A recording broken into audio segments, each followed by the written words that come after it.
Okay, Sydney to Nerdle, episode 1. Let's go. Guns Akimbo. I haven't seen this, but I think Samara Weaving and Daniel Radcliffe get you a lot of ways. Interested to see where they go with this. Swiss Army Man. That's pretty easy. If you go Paul Dano route, that's the much more interesting route, in my opinion. Go with the Batman. Okay, there will be blood.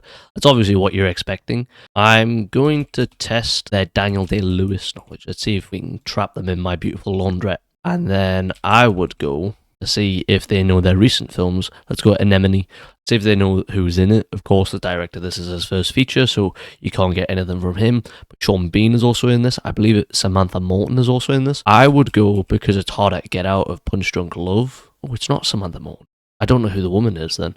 With Sean Bean then, I would go Lord of the Rings, The Fellowship of the Ring. I'm quite surprised that it wasn't Samantha Morton. I'm not sure who is in that film. I'll have to have a look at that. Get out of Jim Carrey land immediately, because I'm not overly familiar with Jim Carrey. I'm not a big fan. Let's go Titanic. But there's a lot of routes that can go with. I hope he goes down the Leo route, because then that leads me through a lot of supporting actors that I can choose.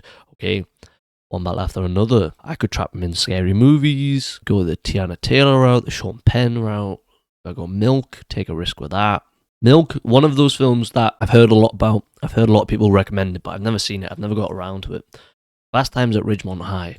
I can't remember what that film about retribution is called, where he plays the prisoner.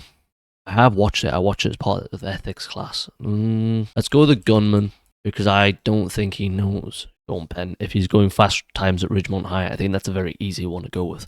Now, admittedly, I will say I don't know how to get out with the gunman either, but this is a good one to trap him in with. I think Sean Penn, if you're a part of my generation, unless you've really gone back and tried to study him, you're not overly familiar with his career. It's not something that I know a lot about.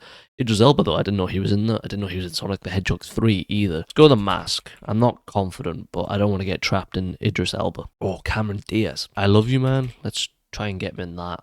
See if you can get out of that. I love it. I Love You, Man. I think it's a very good film. I think that's one of the forgotten 2000s rom-coms, basically.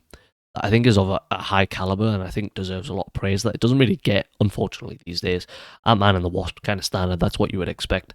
So, Quantum Mania, I could probably trap him in Magazine Dreams, and then it's just about, well, given the limited career that Jonathan Majors has had, that's a very difficult one to get out of. Of course, there's Creed 3, which I would imagine he's probably going to go with here. Yeah, he goes Creed 3. Jonathan Majors is one where I can name about 2 films, and then after that, I'm struggling. So, do we go the Michael B. Jordan route? Yeah, let's go without remote, except we don't have it there, and I've lost.